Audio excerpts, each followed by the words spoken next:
¿Qué tal? ¿Cómo están? Bueno, mi nombre es Santiago Garzón, mi grupo está compuesto por Dana Sandoval y Daniel Rodríguez. Vamos a hablar un poco de las ecuaciones de dispersión de onda y comenzamos con lo que es la luz de onda electromagnética. Bueno, esta luz más que todo está formada por lo que son campos eléctricos y magnéticos oscilantes que se van a propagar en el espacio sin necesidad de un medio material, o sea, lo que es el recubrimiento de este mismo. Allí pues vamos a ver lo de las ecuaciones de Maxwell, que más adelante vamos a hablar más en detalle de esto. Tenemos unas pequeñas características de la luz que más o menos van a ser oscilaciones perpendiculares que van a tener campo eléctrico y magnético. Por otro lado, pues voy a hablar de cómo se relaciona lo que es la teoría electromagnética con la transmisión óptica dentro de una fibra.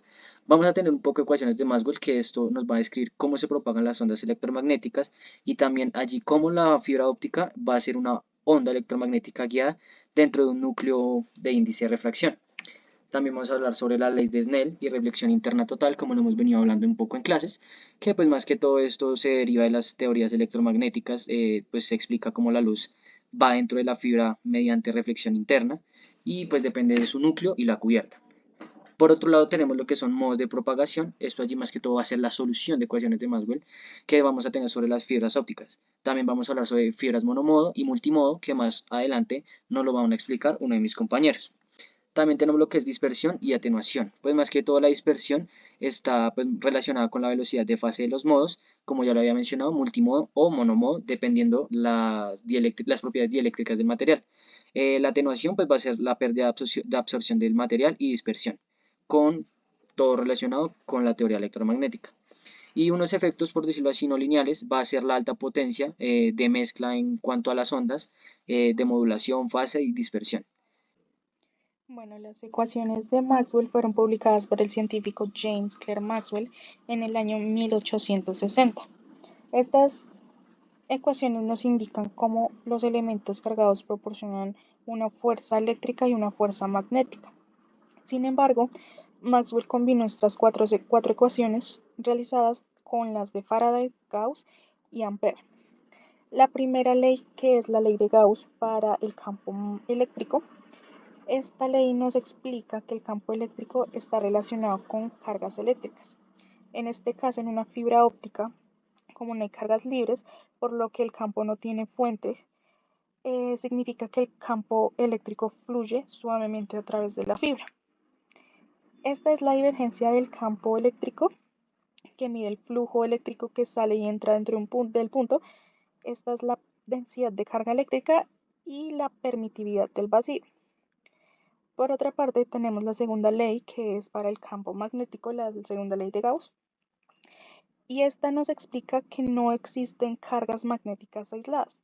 Lo que significa es que las líneas del campo magnético siempre van a formar bucles cerrados. En este caso, en la fibra óptica, estos también generan unos bucles cerrados, lo que significa es que ayuda a guiar mejor la luz por medio de este medio. Por otra parte, tenemos la tercera ley, que es la ley de Faraday, que nos explica acerca de cómo un campo magnético cambia en el tiempo generando un campo eléctrico rotacional. En fibra óptica lo que esto nos quiere decir es cuando la luz viaja por la fibra, este campo magnético es cambiante, lo que es importante o clave para que la luz se pueda propagar. Este es el rotacional del campo eléctrico y esta es la derivada temporal del campo magnético, que describe cómo cambia el campo magnético con el tiempo. Y por otra parte, también tenemos lo que es la ley de Ampère. Esta ley nos explica acerca de cómo un campo eléctrico cambia en el tiempo generando un campo magnético rotacional. En la fibra óptica no hay corrientes libres como lo decía anteriormente, por lo que el campo magnético es generado por cambios en el campo eléctrico de la luz. Y esto completa como un ciclo. El campo eléctrico induce al campo magnético y así viceversa. Este es el rotacional del campo magnético. Esta es la densidad de corriente eléctrica y la derivada temporal del desplazamiento eléctrico. Esto de acá es la permitividad del medio. Por otra parte, la relación de teoría con la transmisión óptica Eh, es importante saber que, como anteriormente lo decía, estas leyes describen cómo los campos eléctricos y magnéticos interactúan entre sí y se propagan en el espacio y tiempo. En el contexto de la transmisión óptica, estas ecuaciones nos dicen que, como la luz, que es una onda electromagnética, se comporta en un medio como una fibra óptica. En este caso tenemos la ley de Faraday, donde un campo magnético que varía en el tiempo induce un campo eléctrico. Lo que significa en la fibra óptica es que los cambios en el campo magnético de la luz generan un campo eléctrico que se propaga junto a ella. Aquí también tenemos otra ley que es la Ampère-Maxwell, donde un campo eléctrico que varía en el tiempo induce un campo magnético conrotacional. Lo que significa es que en una fibra óptica los cambios en el campo eléctrico de la luz generan un campo magnético que también se propaga.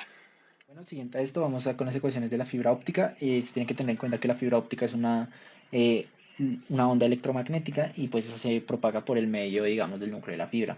Se debe tener en cuenta que estas ecuaciones salen de las mismas ecuaciones de Maxwell explicadas anteriormente. Se tiene que tener en cuenta que ARPA, que es la diferencia, el campo electromagnético que sé, mu como la permeabilidad y E como la epsilon, como si fuera la permitividad. Esto nos daría, pues, primeramente la ecuación de onda. Siguiente a esto nos daría el índice de refracción, que sería el índice de refracción, que sería que tenemos normalmente en nuestra ecuación de fibra óptica la luz del vacío, que sería, digamos, en la fibra, que sería la que nos indique el ejercicio y la velocidad del medio. Y también tenemos que tener en cuenta que se debe tener la reflexión total interna, que sería el ángulo crítico, donde se hace arcoseno de la menos uno por la reflexión y la refracción, ¿sí? Donde pues uno debe ser mayor que el otro. Y también, pues siguiente a esto, vamos con los modos de propagación. Los modos de propagación tenemos dos, fibra monomodo y fibra multimodo. Pues estas generalmente se pueden notar en las casas o en los hogares, dependientemente de los modos, de los modos que tenga el hogar. Y digamos, una de las principales características, digamos, que es en la fibra monomodo, es prácticamente para distancias muy largas, ya que no pueden transmitir demasiada propagación de la luz. ¿Sí? Y pues típicamente es entre 8 a 10 picos. ¿Sí? Y pues, como dije anteriormente, esto se utiliza para, digamos, redes en telecomunicaciones a lo larga distancia y pues redes de alta velocidad, que ya sería, digamos, los de la casa. Y fibra multimodo, pues ya permite, digamos, es una fibra un poco más gruesa, donde pues su ancho puede sumar hasta los 50 picos y pues suelen ser para pues redes o redes de media distancia o corta distancia, ya que digamos puede tener mejor transmisión para los diferentes tipos de aplicaciones que tienen.